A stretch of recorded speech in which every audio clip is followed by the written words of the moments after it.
is the Modern Conservative Podcast with John Harvey. Good afternoon, ladies and gentlemen. My name is Jonathan Harvey, and I am the host of the Modern Conservative Podcast. This segment brought to you by Ironsight Coffee. That's IRONSIGHTBC.com. And for you guys that are new to the program, I could be found on iHeartRadio, Shopify, and 45 other platforms. So if you want to hear the podcast on the go, I'm always easily accessible. Hey, I want to talk to you today about something in my state. So for those of you who don't know, I'm from the state of Utah. And, we have our governor's elections going on right now. And in Utah, there's a big problem here with our elections. And I don't mean necessarily Trump-style elections. What I mean is the leaders here in our state.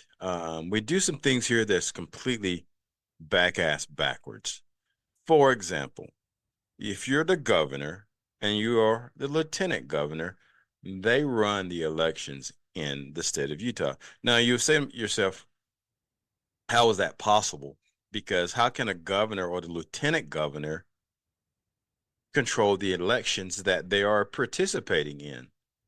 We've been asking the same questions for a long time, and I've been asking that question since I've gotten into politics, and that's not long. But the thing is, in Utah, we have our own cabal here, and if you're not part of the establishment, now Utah is a little bit different here than most states.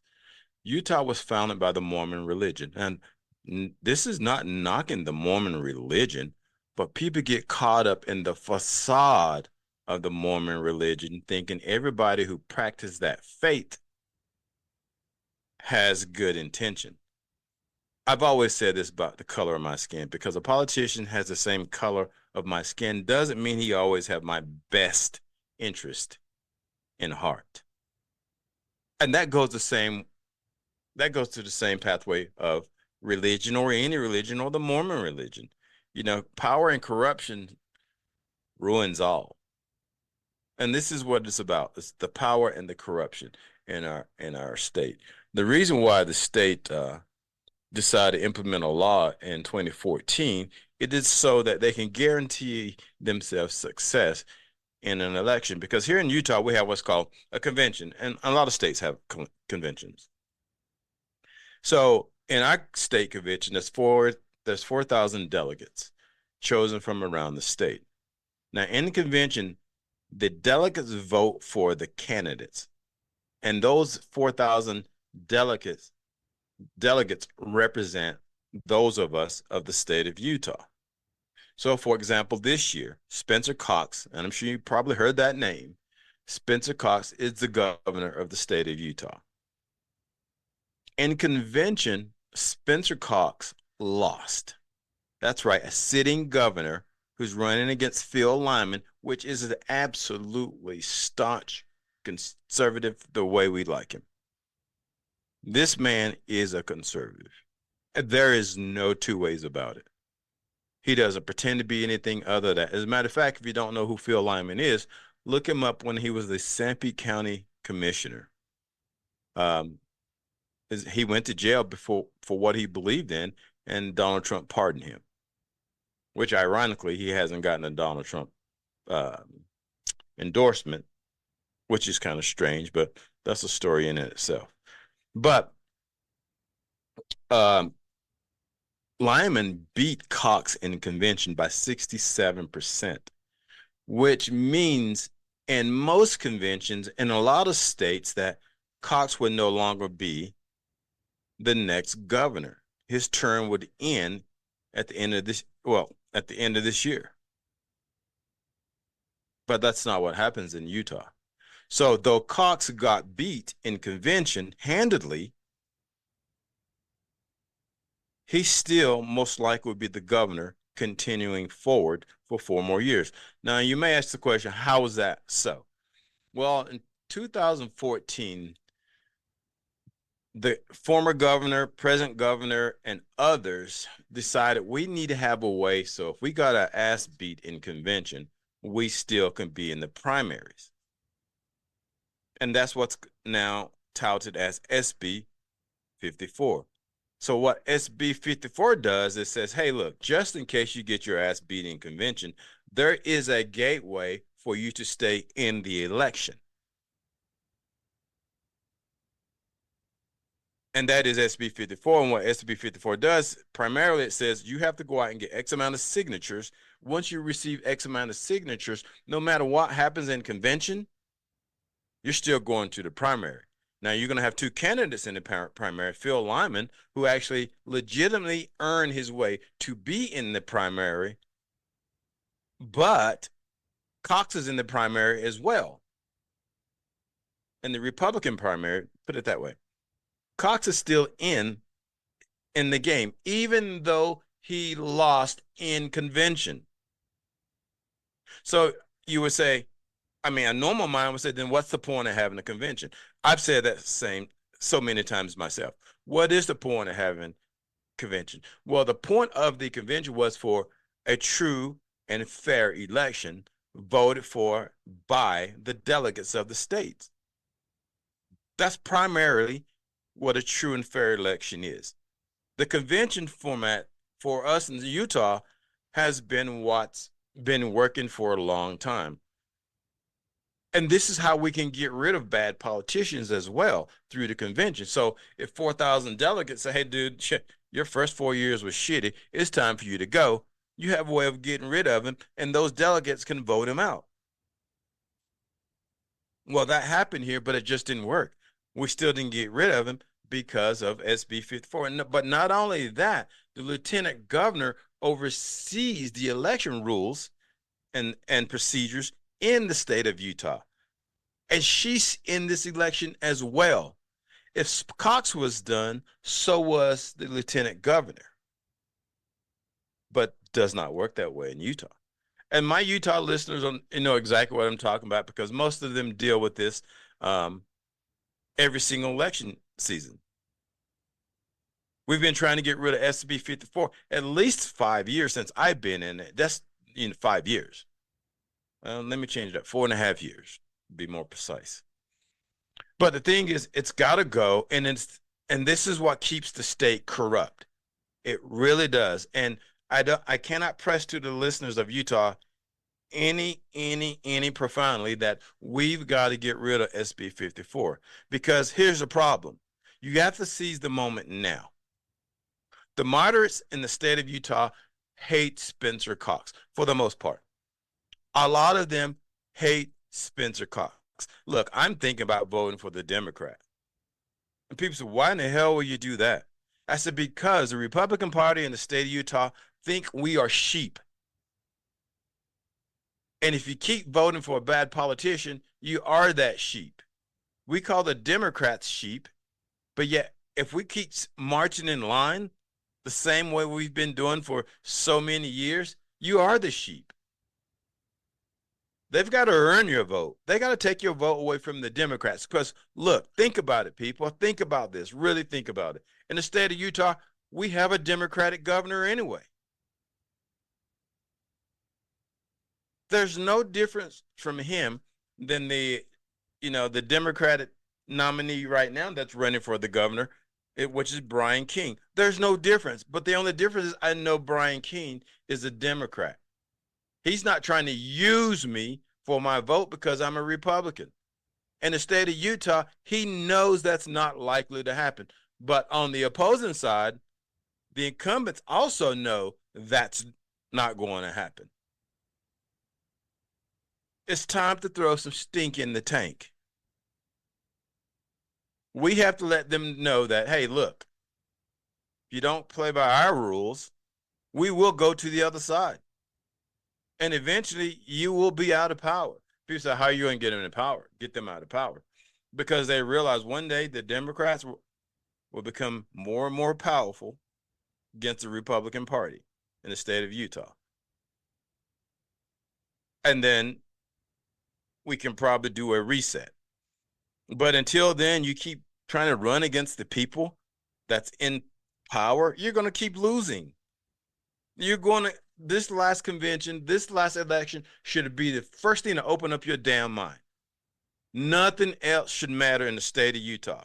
You say their elections are rigged, which they are in the state of Utah, but you do nothing about it. You want to have that same old thought pattern of what to do. It's not working, people. It is not working. And you're going to see that again, how SB 54 has become effective. You're going to see that again when you try to fight the same battle in the same manner. What's going to happen? You're going to lose the same way every time. There's a lot of Republicans are afraid of voting for a Democrat. Who are you hurting? Cox is already in power. You have a Democrat in power. See, once you get rid of Cox, and you can probably work with the Democratic governor a lot more than you can with the legislators we have here, because they're all powerful. They all control the state. They have a majority vote. They can veto, override anything the governor wants done. We know that, especially if he's a Democrat. They're not going to vote for a Democrat policy. They're not going to do that at all. Because if they were to do that, that will allow the governor, who happens to be Democrat, to become more powerful and control the agenda. That's not what they want. What they want to do is stay in power, and policies don't matter, and you don't matter. What matters is them staying in policy. SB 54 came out in 2014. It's 10 years later, and it's still going strong. And it's still just as effective, because we just seen it once again. 2 legislators lost in convention, but they're going to win the seats because of signatures. Now, another thing in Utah with SB 54, which is a problem, remind you, the governor controls the elections. The lieutenant governor controls the elections in the state of Utah. Keep that in mind. So if the lieutenant governor controls the elections, she controls the elections that she's running in. How is that fair to anybody else not a part of the lieutenant governors and the governor's cabal or grassroots? It doesn't fare well. You haven't fared well. We have not been successful as grassroots. Not at all. I mean, one candidate we got in, but that's nothing. We can't take one candidate that got in and say, we won. No, you didn't win. You didn't win. Because you don't know if that one candidate that did win will stay one of us. Remember, the Senate and the state House of Representatives, a lot of them started out as one of us. Don't have short memories, people, because when you have short memories, that tells me you're blanking out your mistakes and justifying it by saying or doing nothing, because they're supposed to be one of us. You have to get over that one of us stuff. You need to stop talking as if these people are your friends. And what's crazy to me is all these people who try to get close to these legislators and hang out with them and think they're their friends, they're half the problem, because they can't point their finger at that legislator and says, you effed up. You effed up on some of these bad bills that these legislators have passed. You keep giving them a pass because you want to be their freaking friends. When it comes to life, we don't need political groupies. That's what we don't need. We don't need political groupies. You can't be a strong fighter if you're a groupie to the politicians of the state of Utah. You want them people to say, oh shit, when you walk in the door. You don't want to see them thinking, oh, smiling and grinning. Say, oh, I got to play this role. I got to look good. I got to look like their friend. This is the thoughts of the legislator. I got to be more appealing to them. So when they lying to me in my face, or when that politician is lying to your face, you'll never know when they're lying to you, because you think everything they're saying is graceful and truthful. If that was the case, we wouldn't be in the situation we're in now. There's a lot of shit that happens in the dark that does not come to the light. And that's what you need to care more about, is what's going on in the dark. Because politicians are there for a reason. They're not there for us. Though they may tell you, they're not there for us. They're there for themselves. How do you know this? Look at how they legislate. It's just that simple, people. Stop overlooking what they're really doing just because you know them. And this is why you're not going to get rid of SB 54, because you got to have. I was in a Zoom meeting last night, and the comment was made was that we need to have thicker skin if we're going to fight this game. You damn right you have to have thicker skin. You damn right you need to have thicker skin. And you need to not worry about being marginalized.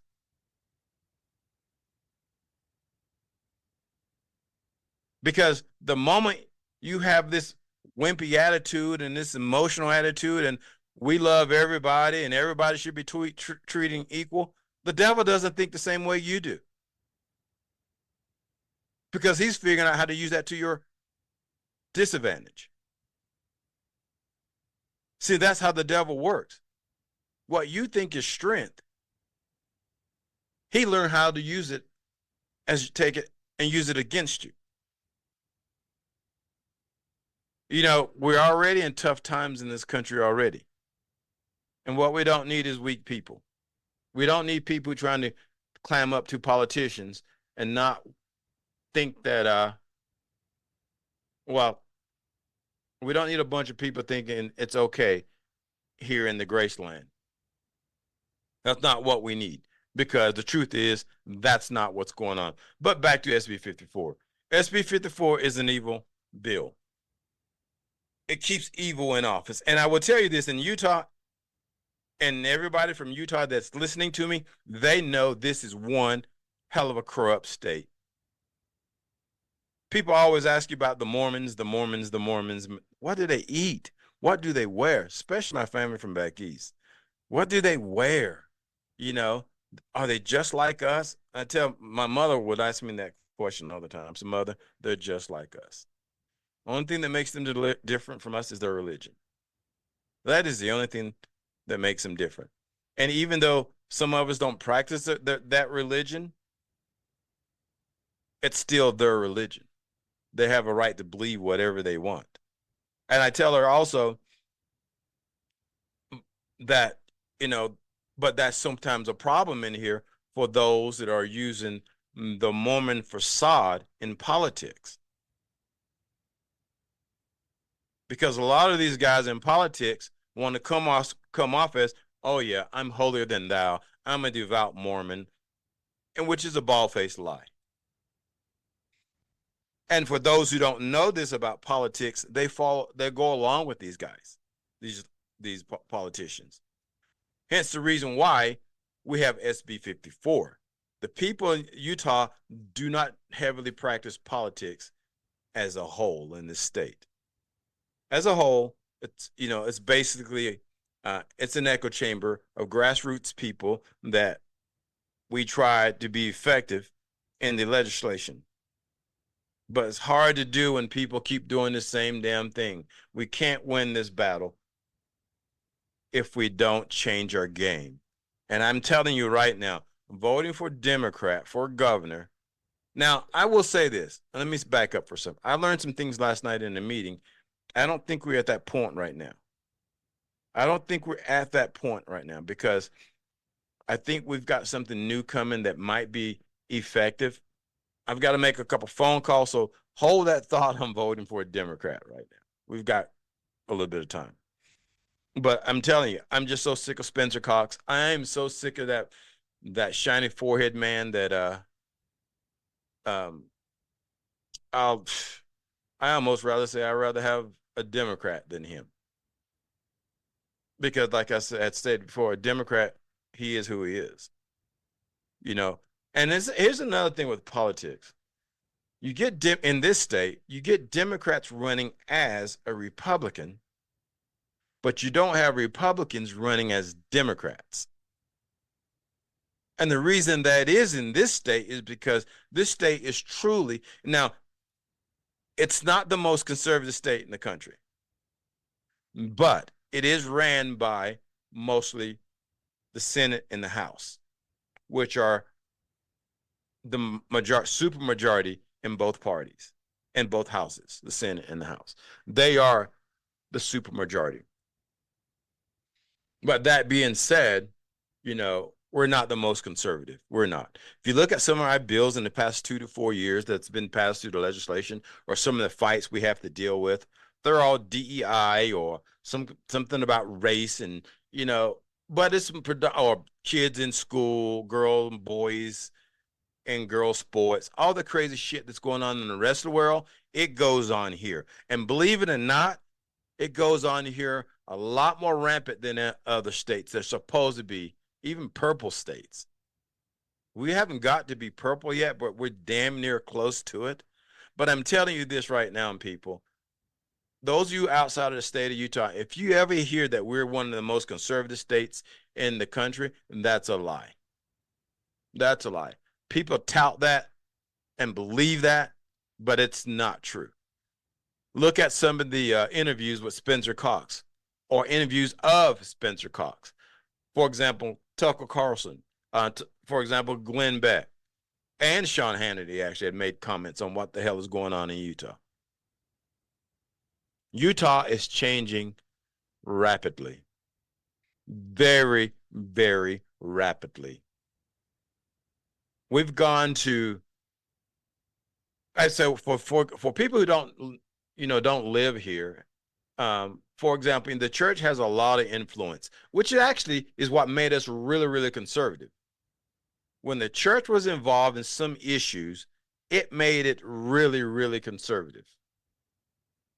But because of the race issue nowadays, and COVID as well, the church here kind of got soft. You know, I remember when church was against gay marriage and profoundly against marijuana. The church is taking a softer stance. And when the church took a soft stance, so did the politicians. Now, do they have a direct correlation? I don't know. But I do know that's what happened in the state. And it's getting softer and softer and softer and softer. I'm not saying the doctrine has gotten softer, but the messaging from the church has gotten softer. And you got to remember, this is not about the doctrine of the church. Sometimes it's about the people that are running the church. And because you got to remember, a lot of these legislators are in the church. And they use that extra credentialing when they're running for office. I mean, they're some of the biggest dirtbags up there. I would tell you that right now. They're some of the biggest dirtbags up there. Remember what I said, what happens in the dark stays in the dark up there? That's the problem. It stays in the dark. There are some dirtbags up there. Make no mistake about it. And those dirtbags go to church every Sunday. That's the facade. That's the facade. That's what's damaging the community in politics. That is damaging our community. Hey, Brian, quick question. You're LDS. Yes. What's Sir. your thoughts on what we just talked about? Oh, I think you've definitely you've said it straight. Look, there are a lot of good people who will hide behind a church affiliation in order to win voters. Mitt Romney, probably one of the best examples of that. You know, voters look at, oh, it's Brother Romney. Why, of course we can trust him. But what I hear you saying, and I completely back this up as well, I would also say, look at what they do. Look at their record. Measure them by that, not by whether you see them sitting in the pews, next to you on Sunday. And you're exactly right, because that's like I stated before. These people, look, this church does a lot of great things, and I'm not LDS. I can say that at times I love the church for what they do. They do a lot of great work, by far more than a lot of religions that I've seen before. The church is really wealthy, and they use their wealth to help people.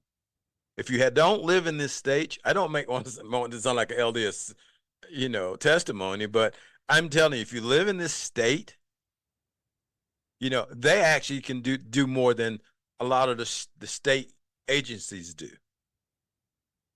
When there's a hurricane or a tornado, the church is a lot of times the first one on the scene. I don't mean in tornadoes and hurricanes in Utah, around the planet. The church does great things. And so for people out there who don't know much about the LDS church, and you always hear these bad things about them, I'm going to tell you, because I live here, there are some great people in this church. I would give you 99% of the people are fantastic, absolutely great people. And they're LDS, Democrat and Republicans. They are great people, and they are giving people. And when you talk about racism, and this is what I hate about our state of Utah, when they're talking about racism, it does not really exist here. It's subtle racism if you ever experience it. So all the shit you may hear on TV about the Mormon church and the white people here, let me tell you, you cannot find a better class of people in the state of Utah. You cannot find a better class of people in the state of Utah. And when they talk about racism, yes, slavery was here, but it's nothing like it was in the rest of the world. And anybody that lives in this state, and if you're a person of color, you're exaggerating racism in the state of Utah, because you hardly ever hear any racial issues in this state. And it's not even an issue of something actually happening. It's for somebody to think they've been deprived because they're black. Because we don't have those issues here. We don't. Rarely ever do you see a swastika or a KKK sign in Utah. Rarely. I can't even remember the last time I heard the reports of one. And it's usually somebody trying to use those symbols to start some shit. But they're great people. So don't get it wrong. Don't get it twisted. Legislators and the people are completely separate. They are completely separate. And the religion is completely separate when I say they use religion to disguise who they really are. That's what I'm saying to you. And it's going to be like that in other states too. They'll use Baptists, Protestants, Catholics. Joe Biden, for example. Oh, I'm a Catholic. I'm a devout Catholic. The bullshit you are. Because no Catholic will ever do some of the shit you've been doing. Hey, if you're for abortion, what kind of Catholic are you then, buddy? Because we know the church is against that. They're even against the morning and after pill. So get the hell out of here, Joe Biden. But listen, ladies and gentlemen, I got about 30 seconds left on the show, and I want to thank you guys for another great week. Next week, I don't know what the hell I'll be talking about, because I just don't know until the day of the show. But I can tell you this. If you want to get a good coffee, go check out ironsightbc.com. ironsightbc.com. It's IRONSIGHT, and just buy one bag. And if you don't like it, don't buy another one. Send them an email and tell them why you don't like it. But I'm going to close this week out and tell you guys, have a great weekend, have a great life, and I hope your elections are better than ours. Love you all. This is the Modern Conservative Podcast with John Harvey.